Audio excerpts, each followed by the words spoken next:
I think hell is not knowing who we truly are. And the mystics define our true identity as being unconditionally beloved by our Creator. I had Jesus all wrong. Like, I kind of threw him out with the bathwater a little bit. Jesus of Nazareth, in the four Gospels, the number one topic, just purely from quantity, from number of letters devoted to subject matter, is about being anti-greed. He talks against greed more than any other topic. I always wonder, like, if it's that easy to find that, why do you think, I don't know, pastors or people right now who are like genuinely wanting to understand the truth, why not look at that? The Gospel of Thomas really is like it's the link between Jesus and the rest of the world mystics. And so no wonder they try to hide it, burn it, and so on. I was really looking forward to this podcast because I have done a complete 180 on Jesus.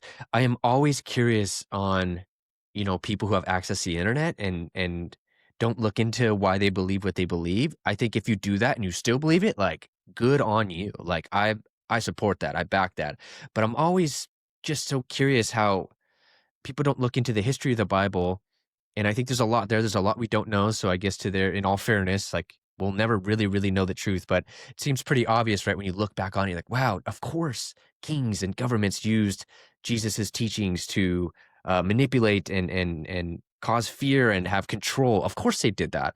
And so then what does that mean about Jesus? Was he actually more spiritual than I thought as a kid? Like, did I throw him out, unwarranted? Was he actually, speaking things that I actually believe now? Was he telling us the kingdom is within? And it's just really fascinating. And I first heard about a book, Mystic Jesus, read that, and I was like, whoa. And so I was excited to talk to Bob today. So I'm going to link all of his information down below. He's got a channel. Definitely go check it out.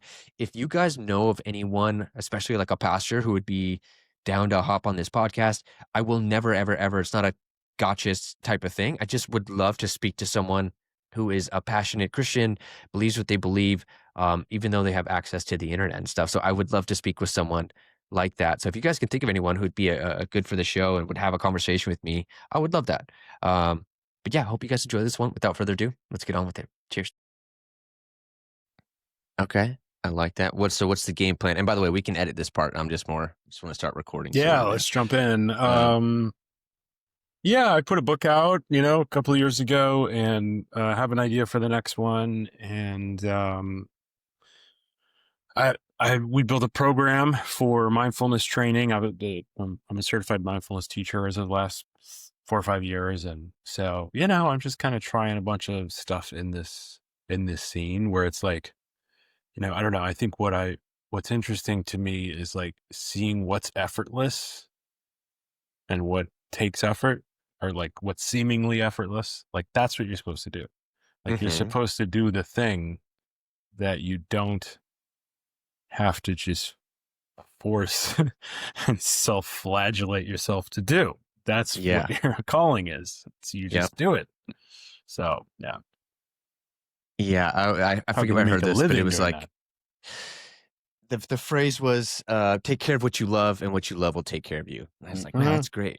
I do feel like we're in an era, and I feel like this channel is proof of that, and most people, like, pretty niche, fringe, out-of-body experiences, near-death experiences, but people are into it. And so whatever you're into, there's something that people can get down with, for sure. Totally. Tell me, so I'm very fascinated by what you wrote, because obviously I was raised a Christian, and it wasn't really until, I want to say, last year, where I read Mystic Jesus by Marianne Williamson, where I was like, interesting. Like, I maybe I had Jesus all wrong. Like, I kind of threw him out with the bathwater a little bit. When I, naturally just questioned things. Happens. I was like, I don't understand this. And it just, things didn't click with me. Very immersed from a young age, Bob. Like, my whole family's Christian, pictures of Jesus everywhere in the house. Went with it. I mean, I was definitely involved 3 days a week. It was like church, and then I had 2 youth groups twice a week. Young every life. summer camp I went to, you know what I mean? Like, I was in it, dude. And I don't know, it's probably my senior year where I started to like question things even more, just like, man, something doesn't feel right. And I was a classic college kid. went to college and basically did everything I was told not to do. Um, and in that moment, like I said, I think I threw him kind of out with everything. Like, no, I don't. This can't be right. You know, like there's so many religions in the world. Also, he seems so angry, and I just don't understand that. And like, I would think about, for example, gay people. That never made sense to me. I was like, what? So like, what? Because I knew some people and they're friends of mine. I was like, that's so wild. Like, what if someone came and told me, like, you can't like women? That's wrong. That's a sin. And it's like, what do you mean? Like, this is like, this is how I was born. I don't understand that. Right. Um, so a lot of things, right? And so very fascinated with people that write about Jesus and actually his what they find to be his true teachings, which is what you're talking about, right? And the story of the original sin. And I'll link your book and everything down below. But what got you into that? Did you have a similar story like me, or Yeah, different? thanks, man. No, I appreciate it. I'm from Texas, so a lot of Christians in here. I was raised Easter Christmas Christian. So I kind of I dodged what a lot of folks grew up with. But I liked it because we went twice a year. So it was kind of nice. It was, we sang songs. So we had a great pastor that we didn't know really. Um, and it wasn't until, when you sleep over, I write about this in the book, but when you sleep over at your friend's house and you're a kid and they go to church, especially if they're Baptist, you go with them. And so I got to see like pretty fundamentalist Baptist Southern Christianity from going with my friend's family. And I remember being like, very clearly off put.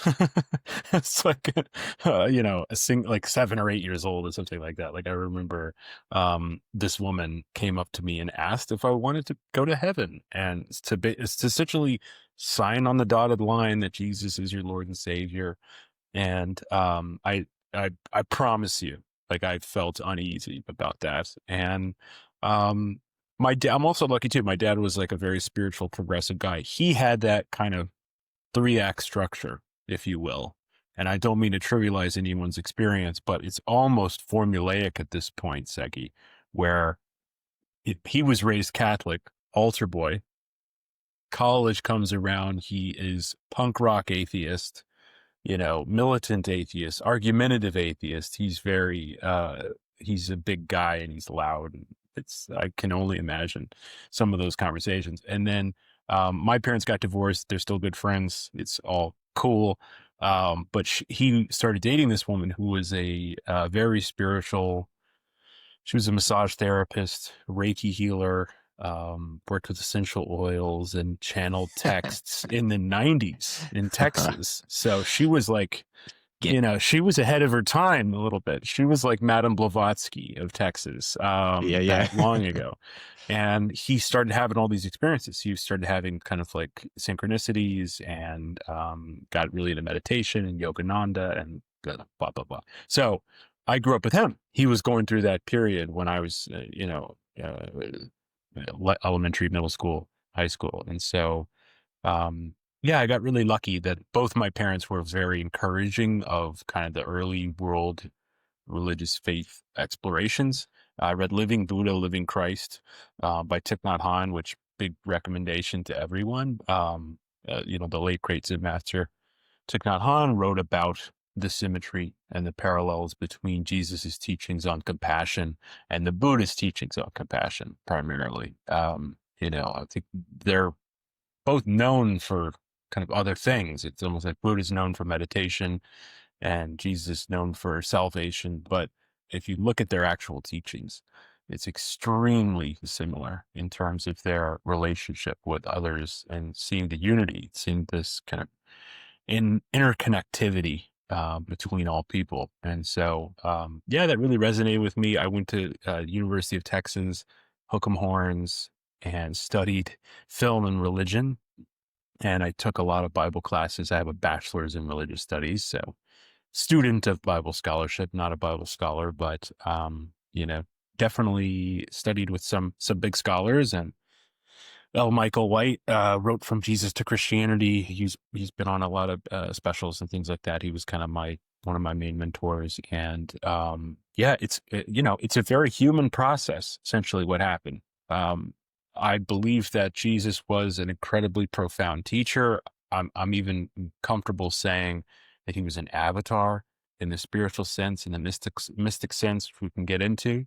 But, ultimately, this movement springs up around him, and without really understanding the historical kind of ethno-cultural period of ancient Judea, ancient Judean province of the Roman Empire, and kind of all the political happenings and cultural happenings there, it's harder to understand kind of how the Bible came about and what the New Testament is trying to accomplish. But I guess my main kind of point in writing my book is at least I'd say about the first third covers kind of deconstruction in this way, and kind of the historicity and mysticism of Jesus. But, essentially what I'm trying to say is it's a human document, but this guy is very good, and he's probably self-realized, he's a very high being. And people who came later, what happens essentially with most spiritual systems is that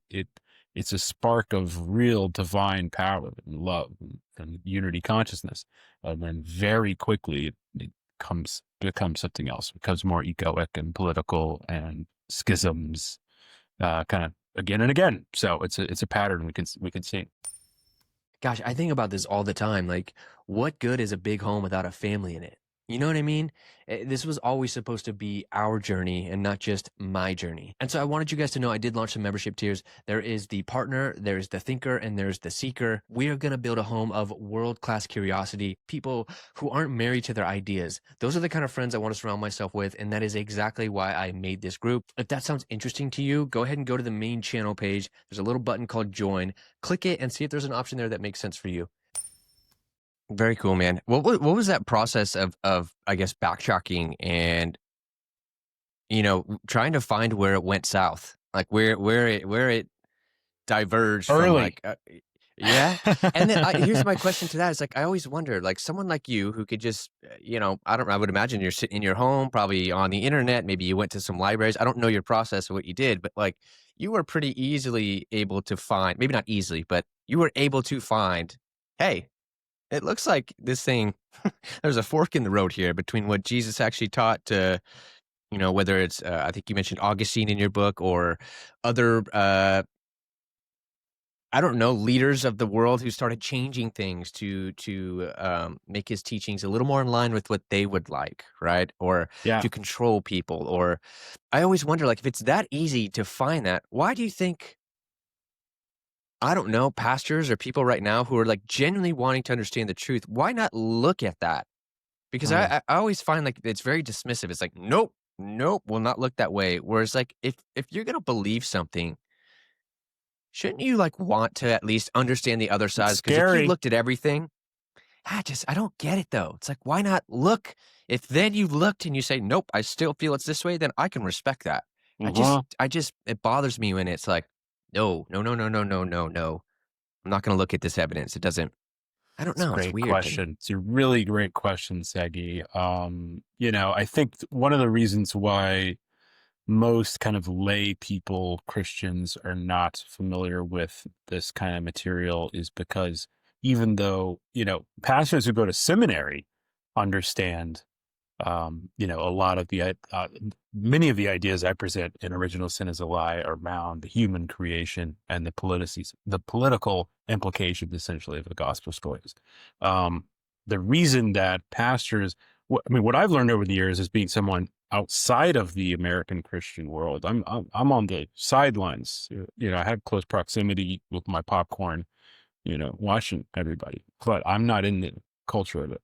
I And was in there, dude. I was in there. Just, ta, ta, ta, ta, well, and I've just talked to so many of you guys that are now no longer in there. Some of my pals are still in there, but yeah, it's like what I've heard, for example, from several people who were on the kind of the board of this big church, but whatever, was how astonished they were, almost in their own kind of existential story and history of their own experiences, how many conversations, for example, were about fundraising versus service or versus the teaching of Jesus. Like, I've heard a guy say, Bob, over 90% of what we talked about in the church board meetings. It was about how we can improve and increase our fundraising, and that is so cosmic joke ironic to me, because Jesus of Nazareth in the four gospels, the number one topic,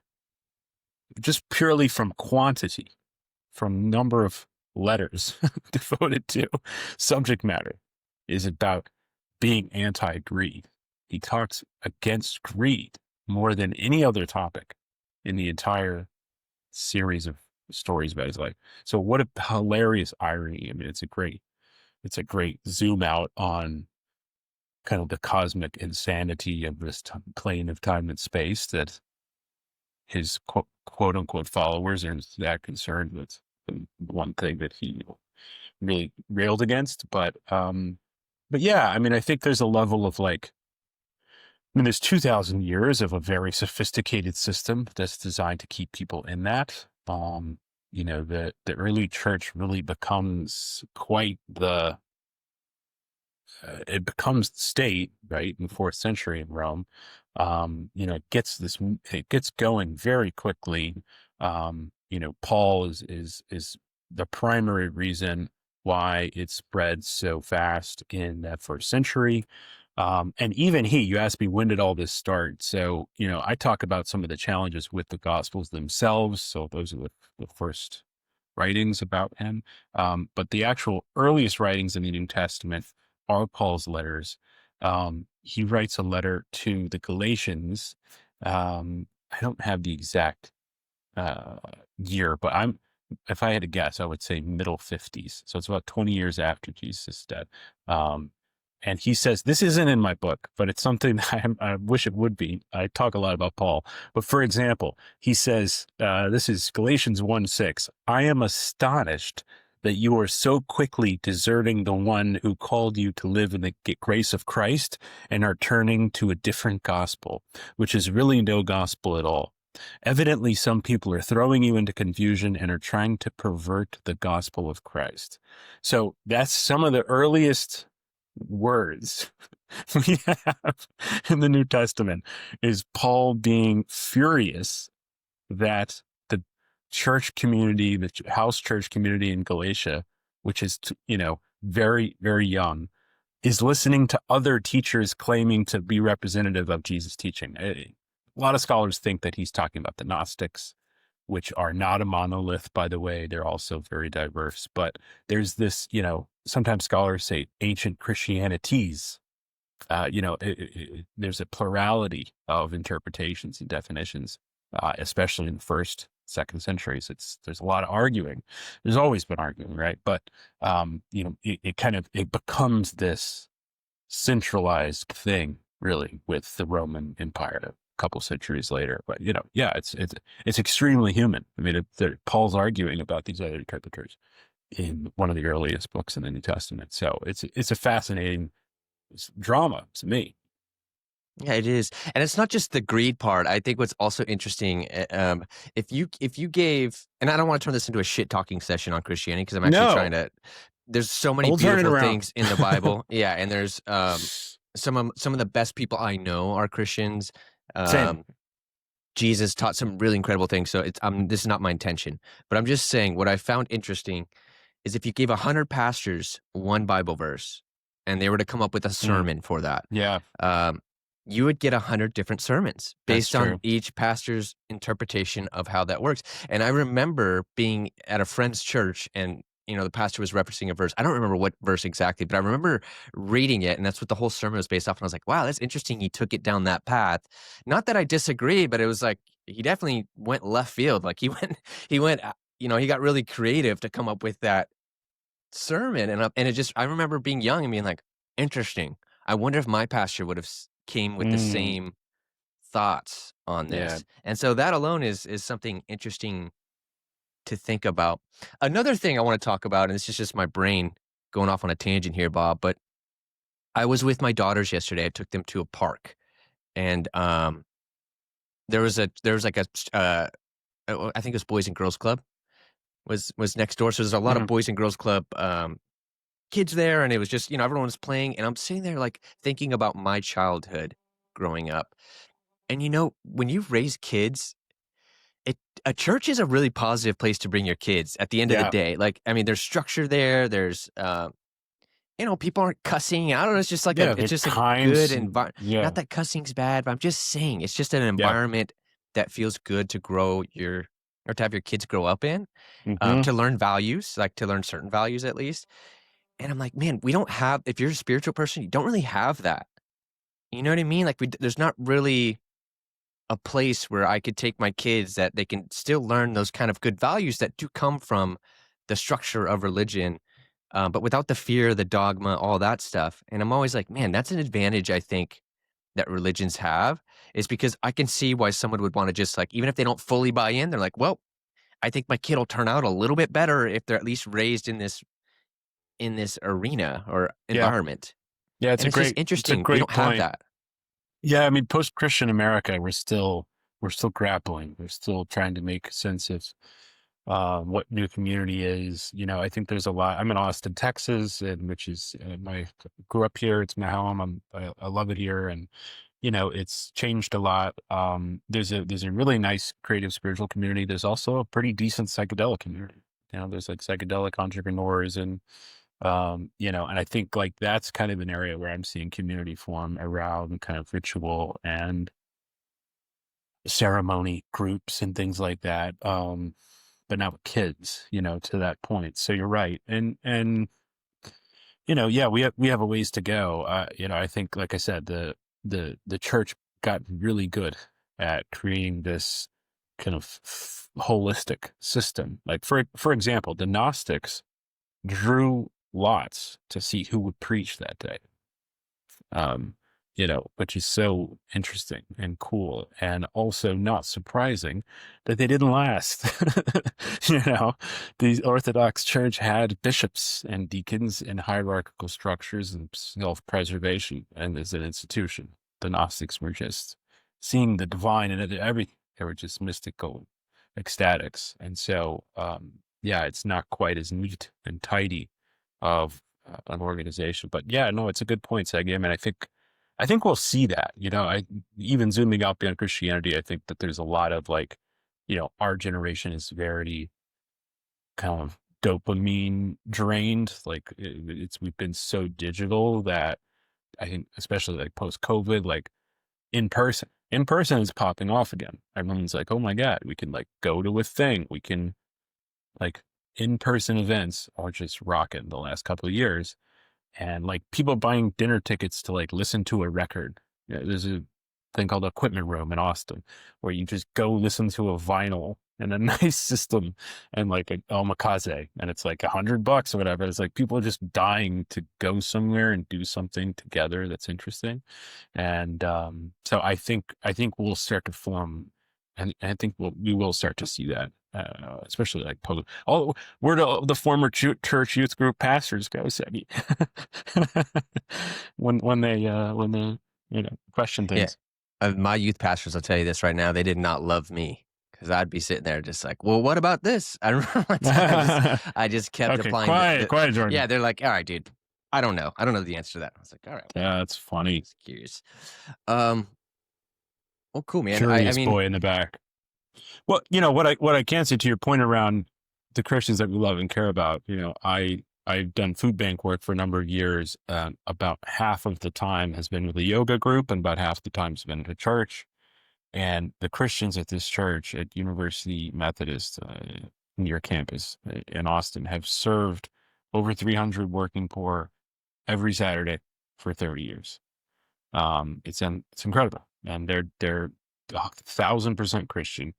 They're living the teachings of Jesus. I get emotional thinking about them, because that's what he tells us to do. He says, "What you do for the least of these, you do for me." The disciples are confused when Jesus says that line in Matthew, where he's talking about, um, "When I was hungry, you fed me. When I was sick, you healed me. When I was in prison, you visited me." And they literally say, "What are you talking about, Lord? Like we didn't feed you. We didn't visit you. We've been hanging out with you. What do you mean by this?" And he says, what you do for the least of these, you do for me. He identified himself with all creation. Yeah, that's what the avatar does. That's what enlightenment is, seeing the unity throughout the dream. It's these Neo in the Matrix. There's no separation. So he's identifying spiritually with all creation, and instructing, his students to treat people as that. Oh, you love me. Well, I'm actually in everyone. It's sort of you. So deep bow to, kind of authentic Christian, authentic Jesus teaching followers, because there's millions of them. And I think it adds to some of the challenges with what we're seeing in this kind of, you know, quote unquote Christian nationalistic, there's that, we're seeing the bizarro inflated car dancing puppet version of Christianity right now, but that's not the real guy, and that's not what all Christians represent. Yeah, I struggle with this a little bit, and still, I mentioned it before, but there's a piece of me that definitely wants to respect and feel like, hey man, whatever life you choose to live, whether it be a Buddhist life, Christian life, or neither, an atheist Mhm. life, I respect that, and I believe that it's a valid way to live and experience, just like any other way, just like being quote unquote spiritual is. However, I I would be lying if I told you that I feel like the next evolution of the United States, or the next version of the planet, really would be a little bit better off without the fear and dogma, right? And Yeah. so I kind of like, there's a piece of me that wants to push back a little bit, because I'm like, there's so many good in there, but there's Mhm. also some really um, divisive, aspects to it that I think cause a lot of the friction. Right. And so I struggle, Well, like, it's whether the to do my something way, or not do people. something. My way is Yeah. the only way, people.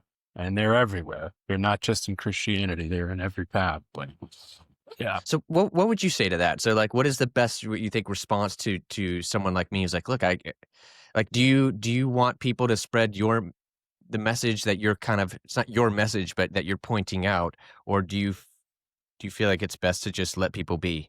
Yeah, it's a great question. I've definitely put out a lot of material, and I think on the outset it looks like I'm very, I'm hesitant to call myself like a, proselytizer or something, but I guess in case of the work output, I have been busy. I think that there's this level of like not trying to change anyone, not trying to convert anyone. Like Alan Watts has a great line where he's like, I'm not trying to sell anything. Like, I'm just trying to talk about how it is. I really like that aspect of it. Like, I'm not trying to go debate anybody, because that's a certain level, that's a certain frequency of like polarity, where it's like if you zoom out, it's all unfolding. In the Vedic philosophy, it's just all happening, it's all unfolding. The Chinese call it the Tao. It's just this river, and it's all flowing, and it is what it is, and you're, really, the only person you can change is yourself. And so that's my creative work is the residue of the work that I do on myself. It's like I'm doing self work, and it spills out in this way of writing and sharing. And I think that's the healthiest way that I can see it. And I think that as soon as I start to get tit for tat, I'll do a reaction video every once in a while, but I, it's not really my vibe. It's more what I am comfortable with, Sagi, is billboard. I kind of like that idea. Like there's so many, not just Jesus, Jesus, Buddha, Krishna, are kind of my big three. But there's so many men and women throughout history who have, broken the veil, to use that terminology, who have seen through, what the Hindus call Maya, or the illusion, who have, to put it in the words of Jesus, thine eye be singled. If your eye is single, your whole body will be full of light. Well, humans do that. They break the veil, and they're called the mystics. They're called a variety of things, but Sometimes they're called heretics. But they are very beautiful to study, and they're kind of my foundation in terms of my spiritual practice and spiritual lineage. And so, really, all I'm trying to do is kind of point people to them. I'm trying to kind of work my way towards becoming one of them, because that's what we're all doing. We're all doing that. But mostly my work as a writer is just to say, there are these, you should know about Milarepa. Yeah, And so, that's great, man. That's great. If someone came to you and they said, "Hey, Bob, um, what do you think is or what is your interpretation of what hell is? If it's not the fiery, uh, you know, this place where you burn forever, eternally, and are tortured, what do you think he was talking about, or what do you think the Bible should have said that hell really is?" yeah, it's a great question. It's a deep question. I think hell is not knowing who we truly are. And the mystics define our true identity as being unconditionally beloved by our Creator. Um, Proximity to God is heaven, distance from God is hell, right? And so ignorance of ourselves is included in that. Jesus tells the story of the prodigal son, which is one of my two favorite parables. Um, just just for fun, I'll summarize it. A king. This is the story Jesus tells. A king is, a rich man. Doesn't matter. It's a symbol. A rich man has two sons. One is kind of a good son, quote unquote, who listens to his father and does the right thing. And the younger son is a bad boy. And he goes off and he takes his endowment and his father's riches, and he goes to travel far away, and he parties and hits up to strip clubs, and he drinks too much, and he spends all his father's money. He wakes up in the gutter, and his cell phone's out of battery, and he's ashamed, and he eventually has nothing. He can't do anything else. He has to go back to his father. And I'm modernizing the story. And he eventually, says, maybe he'll let me work in the fields. Like, I am his son, after all. I know I've screwed up, but he'll probably give me a job. And he gets back hesitantly. And this father sees his lost son on the horizon and runs to his son.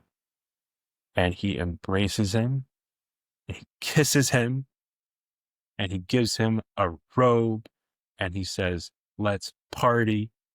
He says, we'll kill the finest calf, which some people have had an issue with that part. You'd be telling that story, which I understand. Again, it's a symbol, people. Okay. Relax. Why did he have to kill a calf? I agree. Anywho, and it's this great big party, and there's so much to the story, obviously, but the older brother, the good brother, says, what the hell, man? I've been here doing everything you said. I never got a party. And then father says, essentially, my love for you is constant, but we're celebrating because your brother was lost and now was found. And essentially that is the mystic reunion with the ignorant, us being ignorant of our true nature, being reunited with our divine creator, what my Apache teacher called Mother, Father, God. Our creator is constant, eternal, was, is, always will be. Love, unity, truth, oneness, synonymous terms. And we're the ones blocking that. And we have this guilt and shame that we seemed to separate ourselves from that divinity. And so Jesus tells that story essentially to say, even if Jewish men didn't run, it was very undignified for old rich men to run. And of course he does that. Jesus is constantly breaking the rules in his stories. That's why they're so profound.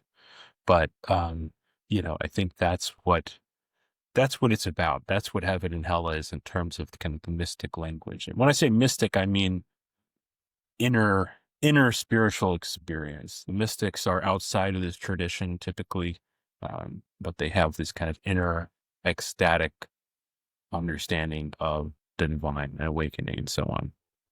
So yeah. Pretty Beautiful, man. fire story, Jesus. I like it. I like it. Have you ever had any out of body experiences or anything? I don't know, in a meditation or anything wild where you're like, "Whoa, that was intense." Any Kundalini type energy, anything like that? I have had a couple, not quite as dramatic as some people. I've talked to some people who have had things that were so bizarre and fascinating, and they're seeing Jesus in the astral realm or something. I think I've had a couple that were like physically tangible and fairly short. I'm also a fan of psychedelics. I think psychedelics are a very useful tool for glimpsing through the veil. You can do too much, and that's not good, but the taboo is going away finally. Thank God. Um, my most kind of significant, profound spiritual experience is just feeling love for everyone. I think like the more it's fairly incremental for me. It seems like the mystics some of them have like spontaneous awakenings almost, as these Japanese called satori or samadhi in Hinduism. There's all these words for it, but they Sri Ramana woke up, and he was just up. It was just done. That's not how it's worked for me. It's much more gradual. It's much more incremental, but you'll have like kind of like an experience, and then it's almost like then after that you're in seventh grade now instead of sixth. you know? So that's mostly what it's been. And I'm just like, I can feel it working. I'll give you an example. This is like the opposite of what you asked, but so be it. I've noticed now that when a fire truck goes by, and this is like kind of trivial or whatever, but it's true. I am so grateful for them. Like, I'm like, how courageous that these guys are going down. They're driving dangerously. So they're putting their lives in jeopardy to go help out. And I think a few years ago, it's like, oh, I'm late. Like, now I got to pull over. This is inconvenient to me. And I noticed that recently where it's like, I'm just so moved by these guys and gals. And so it's working. I'm like, okay, good. It's working. Hell yeah, dude. No, I like that. You're Well, you're feeling the gratitude more without having to like focus on the gratitude. Just it pops up as a default now, yeah. which is great. Yeah. Not all the time, but Sure, of course. This is a misnomer, man. I find people, it's like a trap if you start talking about stuff like you're talking about or spirituality as if like you don't still make mistakes or you don't still struggle with things. And like, oh yeah. my game plan is to be super transparent so that I don't feel like I have to put up any kind of front. That's I tell you all the time, like, man, I definitely am not the face of this at all. I struggle a lot with a lot of things. I'm just a very curious person. Totally. Have you done DMT? No, but I have drank the tea What last is that, year. like mushroom tea? What does that mean? Ayahuasca. Oh, wow. Okay. So talk to me. What was that like? Well, it's funny. I actually haven't shared that publicly. Are you open to sharing it or no? You don't have to. You don't have to if you don't want to. No pressure at all. Well, I've told dozens of people with much enthusiasm. Yeah, I don't know. That's okay. We can move on. I will tell you, two of my I did DMT twice, and I've never done ayahuasca. I've heard it's similar in the intensity, just ayahuasca lasts longer. That's what I've kind of heard. I had one really good experience with DMT and one really bad one. And so it's quite, they kind of, they canceled each other out for me, and I haven't done it since. So I'm kind of like, done a lot of mushrooms, had some really cool experiences on mushrooms. quite mellow. I laugh when people are like, mushrooms, like, that's a dangerous thing. I'm like, no, it's not, dude. If you take it once, you probably won't take it again for 3 years, maybe. Like, I don't know. It's not one of those things you want to do every day. Right. Maybe not 3 years, but it's intense. And it's like, it is not like drinking a beer at all. Like, Right. you're not trying to do it all the time. No, So but also microdosing while drinking is pretty never done rad. microdosing. So yeah, that's an arena I haven't played with. So that's interesting. Well, I Okay. like it. I think microdosing is positive and useful, and I think that we have a semantic problem with, like, microdose has a kind of pejorative, like, oh, that's just you weakling or whatever, and it's like, no, that should just be called a dose. Like, just, 0.5 grams should just be taking a mushroom. Like, Yeah. why do you need 3 grams? Like, that should Or be 8 called like grams a or yeah. tip, Yeah. a trip. It is called a trip, but it's like you're taking a journey.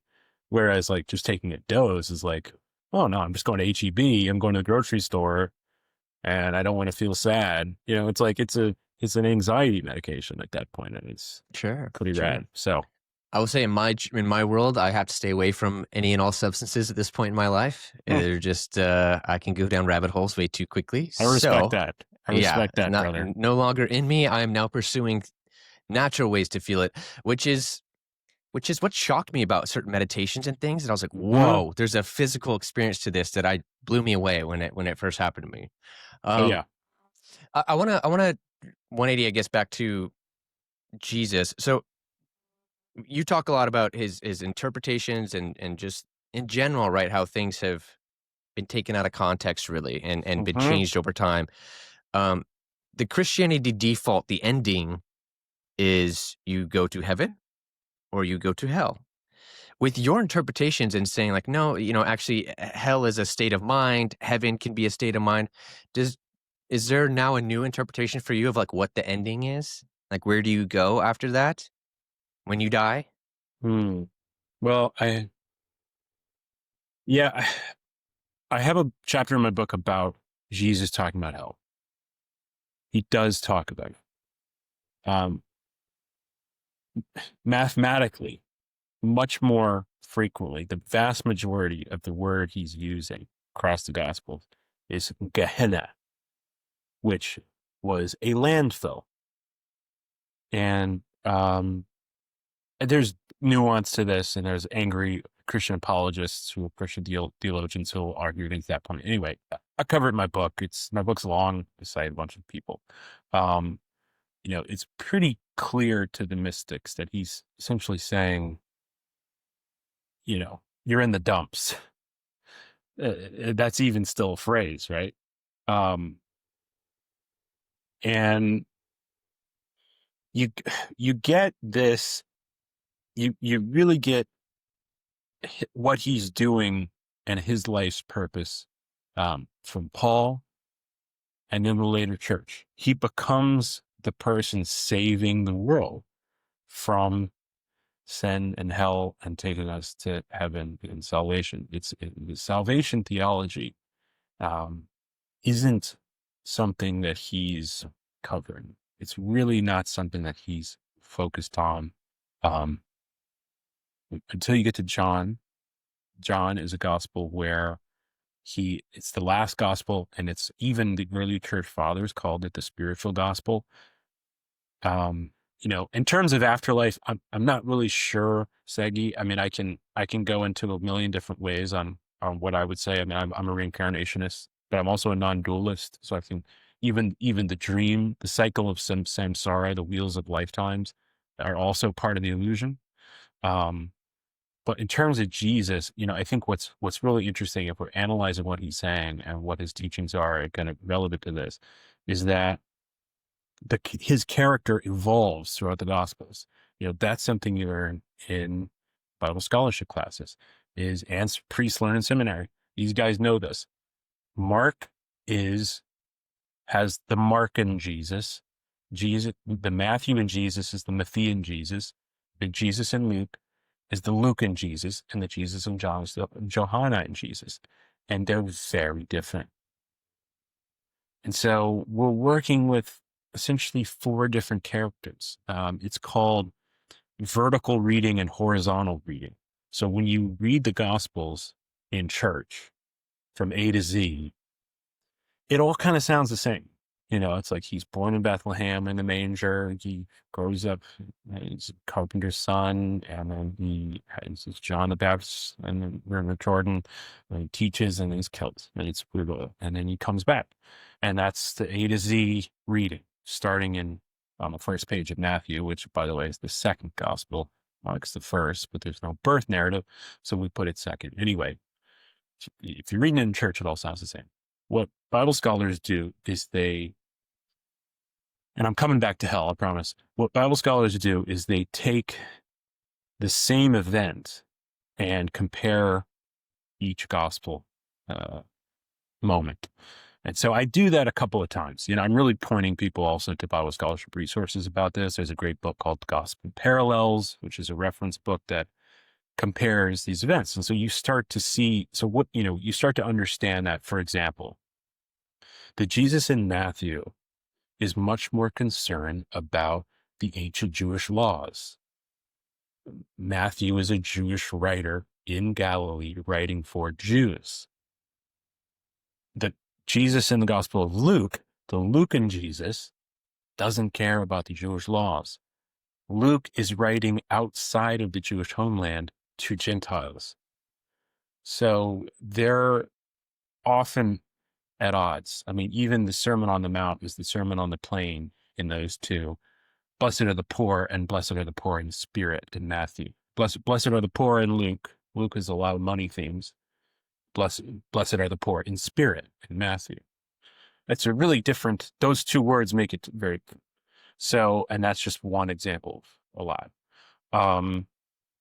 Matthew is where Jesus talks a lot about Gehenna. Matthew is also where Jesus talks, that's where he says, weeping and gnashing of teeth. This phrase, weeping and gnashing of teeth, is this like reinforced verse in Christian apologetics around hell really is real. You New Agers, it's in Mark, I think once, in Luke once or twice, it's in Matthew many, many more times. And it's because of that community. The Matthean author is at odds with the Pharisees for Jesus following Jews. So let me just back up really quickly. I know I'm giving a lot here, but from a historical context, what happens is Jesus is killed in around 35. Judea is a province of Rome, right? Pontius Pilate is actually a Roman kind of governor figure. The Romans are the ones who killed Jesus, not the Jews. The Jews said, hey, check this guy out. He's not, the Sadducees, the procedures. But there are all these sects of Judaism. You have the Sadducees, who are Jewish priests in the temple. You have the Pharisees, who are rabbinical Jews, who are the Pharisees and Jesus. They are kind of like televangelists. They're kind of like show-offy guys. And then you have the Jesus following Jews. And then you have these guys called the Essenes, who are out in the desert, who are writing apocalyptic literature. John the Baptist is probably an Essene. What happens is ancient Judea in that period is a powder keg. The Jews do not like being a province of Rome. They want to revolt. It's building. Jesus is killed in 35. Paul's killed in the 60s. So about 10 years into writing his letters, 15. 69 is when the Jews revolt, 68, 69. It's called the First Jewish Revolt. And they essentially kick the Roman soldiers out of Jerusalem and win for about 2 years. The Romans are brutal, and they come back.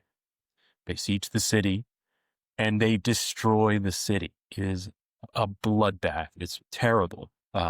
Rivers of blood roll down Jerusalem in 70, 71.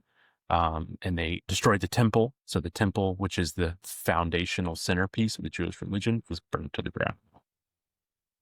That's when the Gospels were written. Christians don't know that. Most American Christians don't know that the Gospels are written in the immediate aftermath of the destruction of the Jewish temple. So it's this heightened period of essentially Jewish existentialism. It's kind of a, where do we go from here?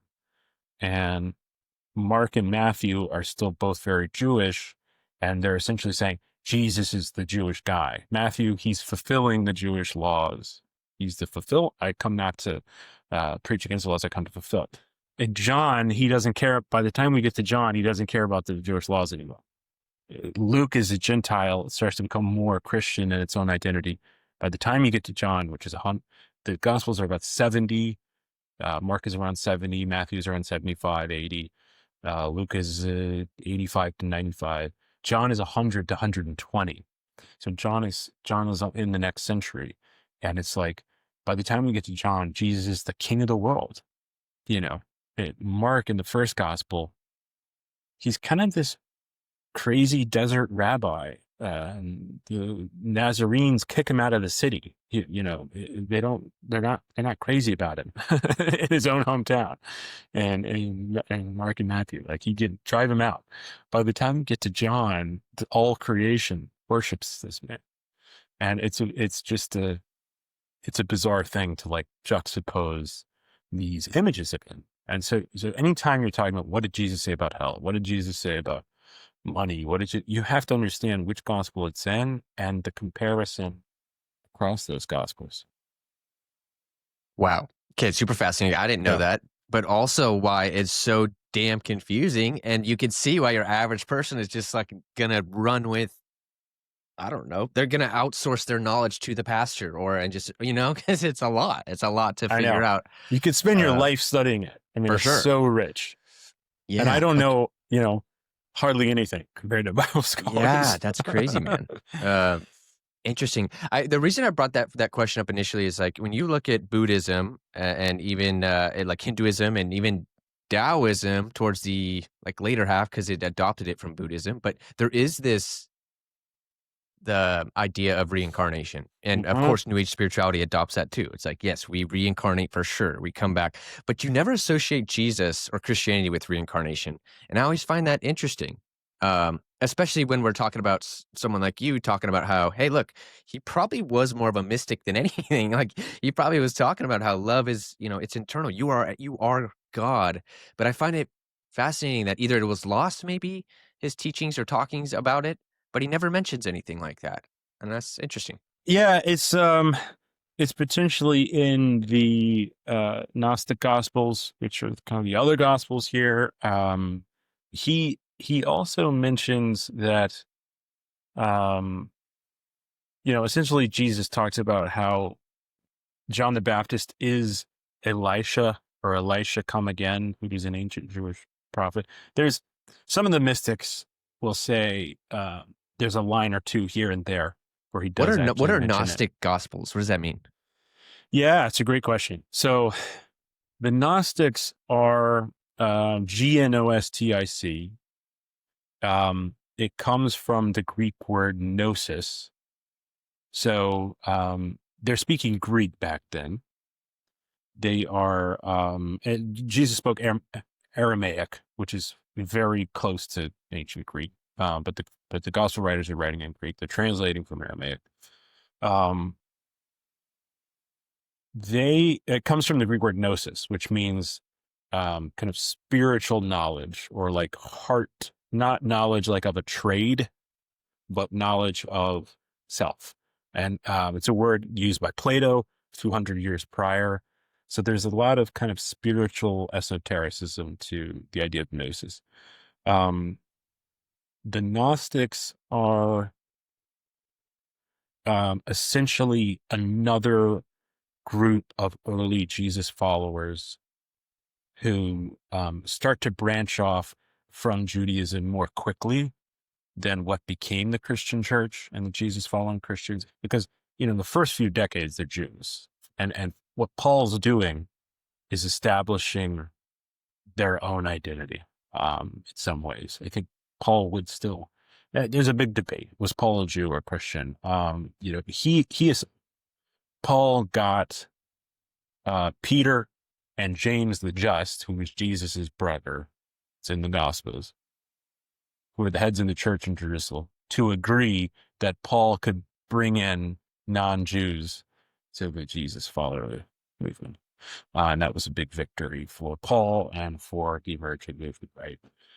So who are the Gnostics? The Gnostics believed that Jesus was teaching us, he accessed gnosis and was transferring it to us. And that's the role of the Christ, is to let you see your own divinity and your own capacity to understand God and creation, like he did. And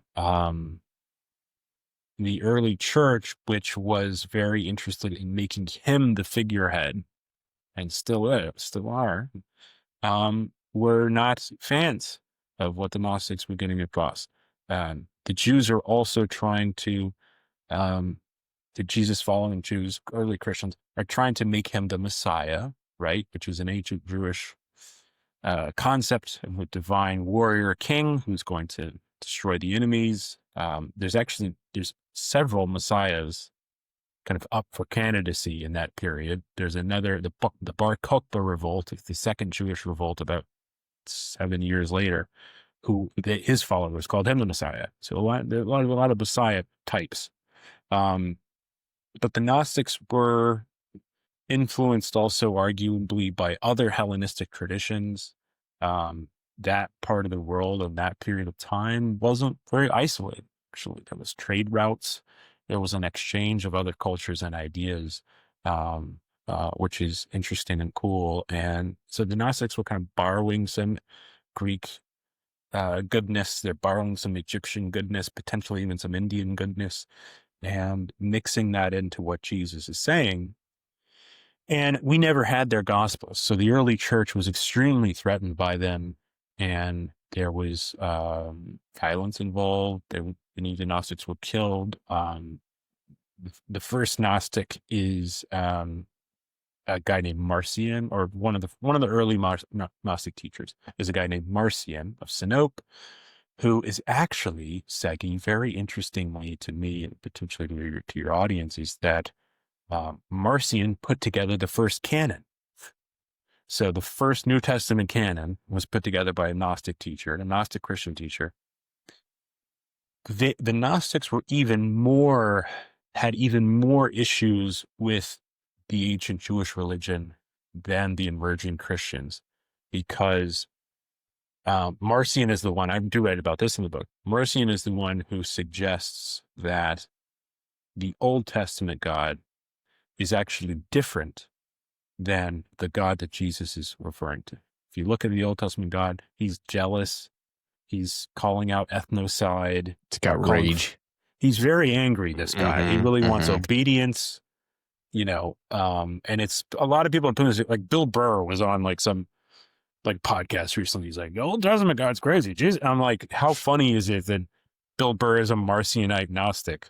Nobody knows it. But anyway, he's going, Jesus is talking about a loving God, prodigal son, but the rain falls on the just and the unjust, like love for every being. That's different.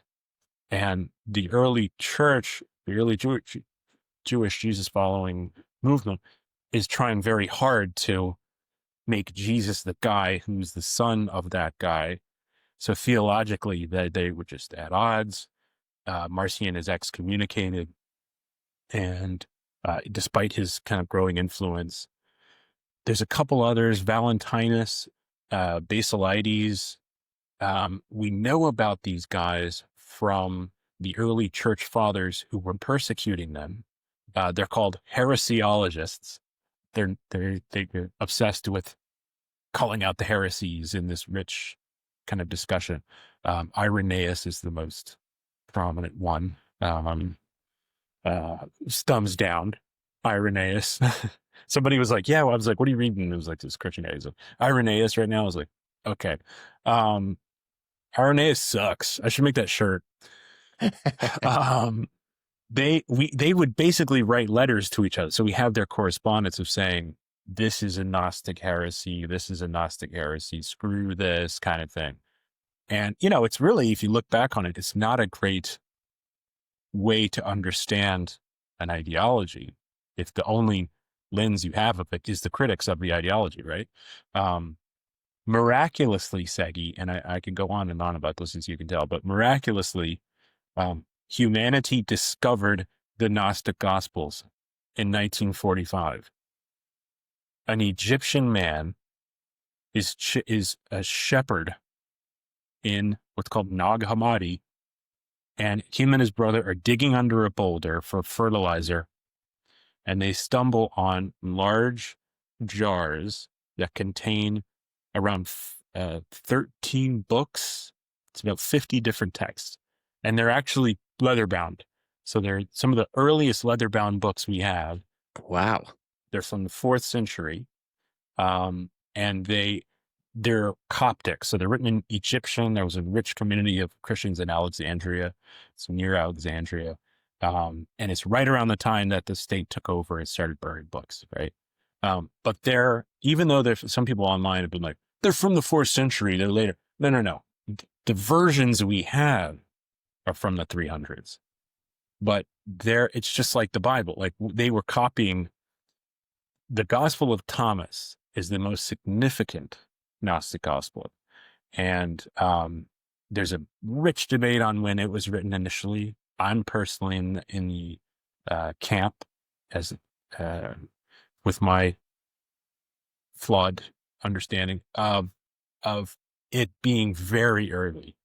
Many Bible scholars do actually say that it is in the same period as the Mark, Matthew, Luke Gospels. And it's not a conspiracy to suggest that Gospel of Thomas is that early.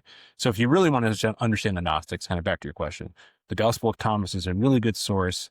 The Gospel of Truth is a Valentinian Gospel of Truth is a really great source. Also, they begin to develop this really kind of interesting cosmology and theology that sounds kind of like Lord of the Rings a little bit, which loses me. I don't really care about the ancient archons, and it's cool though. It's cool, and I have some friends that are into it. But really, you're talking about that where this is in a soul entrapment, right? Like that sort of yeah. idea. The Gnostics kind of were prison planet folks, and the gnosis of Christ is saving us. It's the keys out of the jail, if you will. So there is some of that I grok with.